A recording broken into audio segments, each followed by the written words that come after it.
Hi, everybody. Welcome to the summer enrichment assignment for Advanced World Studies. Woohoo! Welcome. My name is Miss Benarowitz, and also with me is Mrs. Dumas, Hello. Mrs. Story, Hi, guys. Mr. Breen, Hey, hey. and Miss Trujillo Barnes. Hello. And we are just going to go over what you need to be successful this summer and to start yourself off on a great place in the fall with Advanced World Studies. So we're looking forward to a great year and really want to help you prepare for the entire class and for an opportunity to already start thinking critically about history. So when we look at the assignment, you're going to take a look, you're going to pick an event in world history that you are interested in. However, we do have some parameters or places that you can't go to, and they are listed as you can see here. You're not allowed to have a book that is focused on World War I, the Holocaust, World War II, or anything that is a US history perspective, all right? And the reason why is we are going to be focusing on those first three bullets extensively in class, but then also we are a world history modern integrated class. So US history is not something that we're going to be focused on. That's for junior year with a push.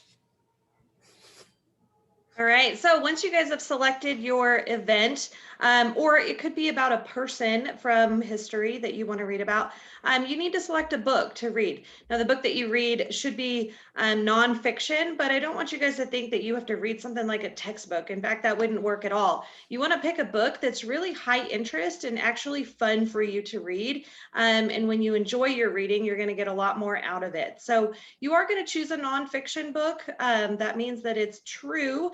But it should be told like a story. So some sort of narrative, maybe a memoir or an autobiography or a biography would be fine, or just a story about an event is good. But make sure that it's not too much like a textbook, because you want to have that individual perspective, that point of view that we get from more narrative type writing. So we do have a list of books that you can choose from. You are not limited to that list, but we'll get to that in just a little bit. Make sure that your book that you choose is 150 pages or more. Right. And once you've finally selected your nonfiction book, you will be responsible for taking notes on the entirety of the novel. What we'd like for you to focus on is the main ideas. Think of this as like the event, the issue, or the individual that your book focuses upon. Think of also taking notes on the significance of the event or issue in world history. And then again, you need to think about the AP World History themes that best relate to your event or issue. We also would like for you to take these notes on a separate document. This is going to be much easier for you when you sit down in the fall to write about your choice text. Also, these notes are going to be used for summative writing. They're really, really, really important. If you don't take good detailed notes, it's going to be really hard for you to be successful on this time writing that we complete in the first quarter. So when we're talking about historical events or how to select your book, like Miss Story had said, you definitely want to pick something that is interesting to you. Sometimes that might be a region that you are interested in. Maybe you have a connection via your family's heritage. Maybe you heard something from a teacher, in middle school that you thought was really interesting. And so that's going to inspire your curiosity. Or maybe, you have family friends that served like in Afghanistan or served or maybe worked or lived in a different part of the world. And maybe that's something you want to research. Or you can focus on a specific historical event. And we have some historical events listed to you, but obviously this is not an all-encompassing list. But maybe you research something, I don't know, elementary school or middle school, something that you found really interesting and you want to delve more into that. So instead of picking a region, maybe you want to pick a specific event. Or as Miss Story alluded to in the previous page, pick a person. Right? There are a lot of historical figures in world history, some good, some bad, some really bad. It doesn't matter who you pick as long as you are interested in that person and what that person did for a country or a group of people. So those are three easy ways to help you narrow down what you want your book to be about. So then Once you've done that, then you can start researching books. And Amazon is a great place to find summaries of the books, because we don't want you just to type in Afghanistan war and pick the first book on the list. We want you to do a little bit of research, read those summaries, and find out which summary is most interesting to you, which perspective seems most interesting to you. And so then once you've done some research and you've looked at maybe 3, 4, 5 different books, then you can pick the one that you think will be the best fit for you. And we actually have some suggestions for books coming up.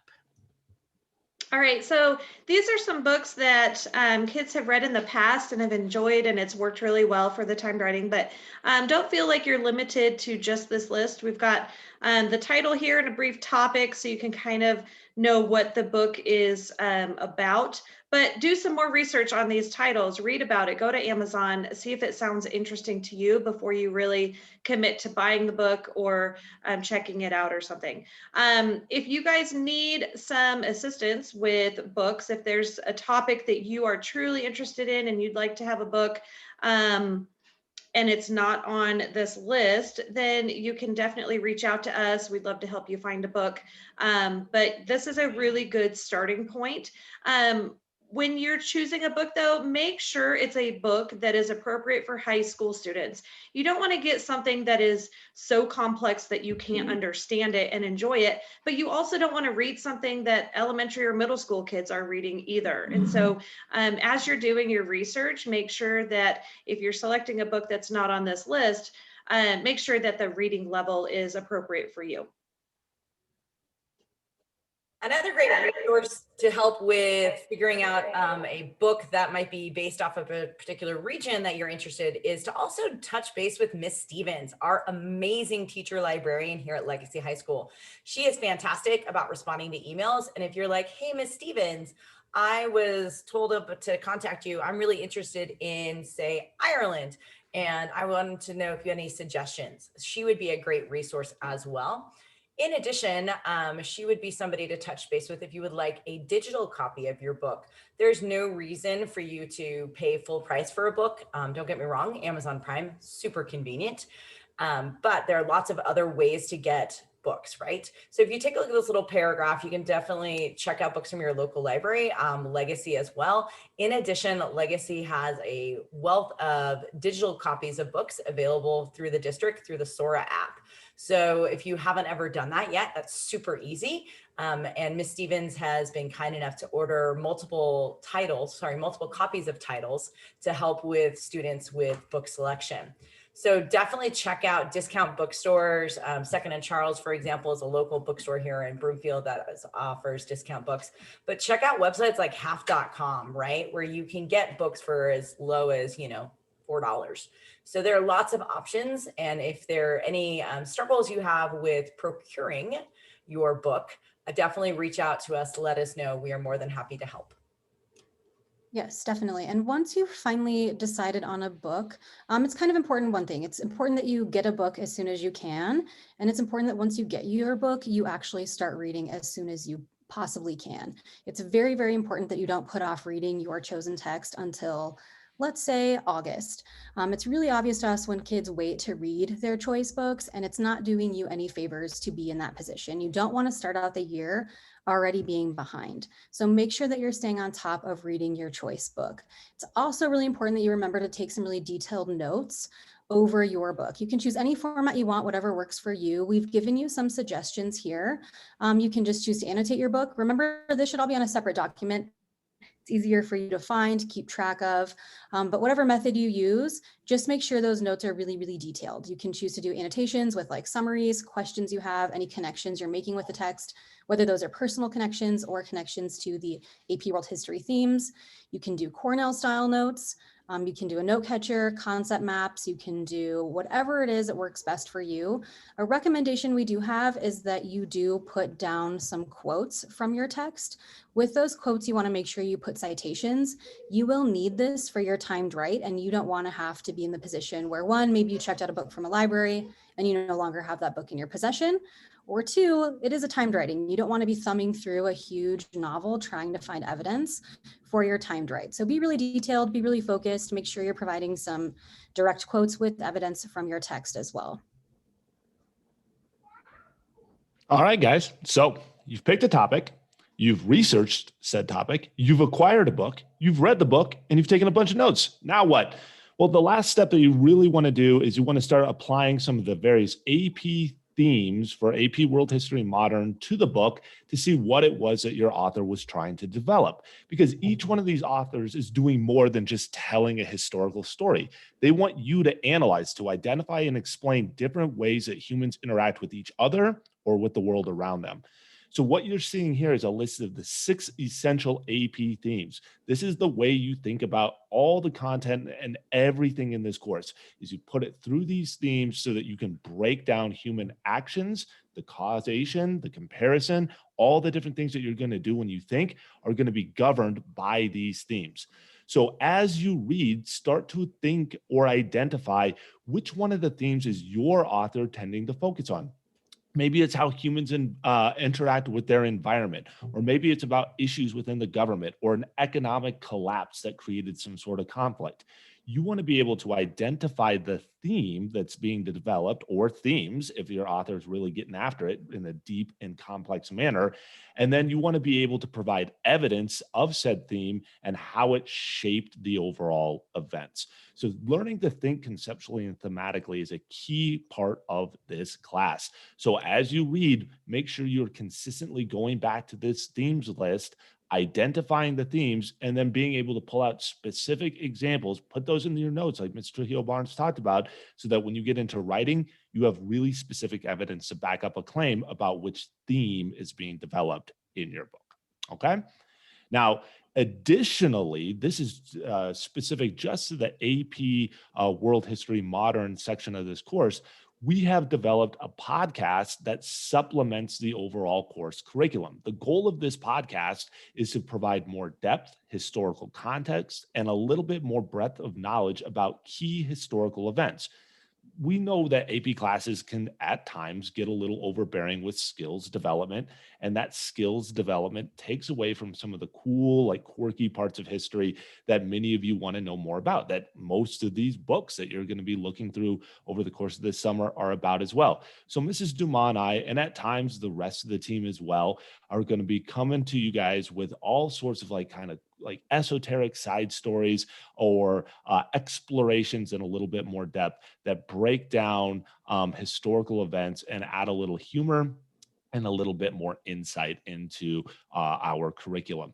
As part of your summer homework this year, we're going to ask you guys to listen to the first 2 episodes of season 2, which we've conveniently linked here for you via Spotify. Or you can go to the podcast homepage and you can retrieve those episodes using any one of the various podcast platforms that we push out to. But you want to make sure that you have some background knowledge, some specific historical background knowledge before day 1 of this class. So we're recommending that about a week to 2 weeks before the start of the school year, you sit down, you listen to the 2 episodes. It's less than an hour to listen to both, so that when you walk in, you already have some broader historical context. That's a word you're going to need to be familiar with throughout the course of this year, and it'll make the start of the school year that much easier. Okay. So with that, I think we're done going over the specifics of everything here, guys. We're really excited for this school year. We're excited to have all of you in class. We think you've made an excellent choice going on this journey with us, and we can't wait to get started. And so once you've done your research, you've found your book, you've done your research, you've watched this video, the last thing you need to do is actually fill out the summer work attendance form that we have created for you, that you have the link for. And it's really simple. You're going to put your last name, first name, let us know that you've watched the video, that the book that you've chosen to read, you give that to us, that you're aware that you need to take notes, and that these notes will be used for a summative writing assessment during the first quarter of the class. And so it's really, really important that you fill out this form so that we know that you have received the information, and we are all going to start the new school year on the same page. So thank you for watching the video, and from the entire Advanced World Studies section, we will see you in August. Bye, guys.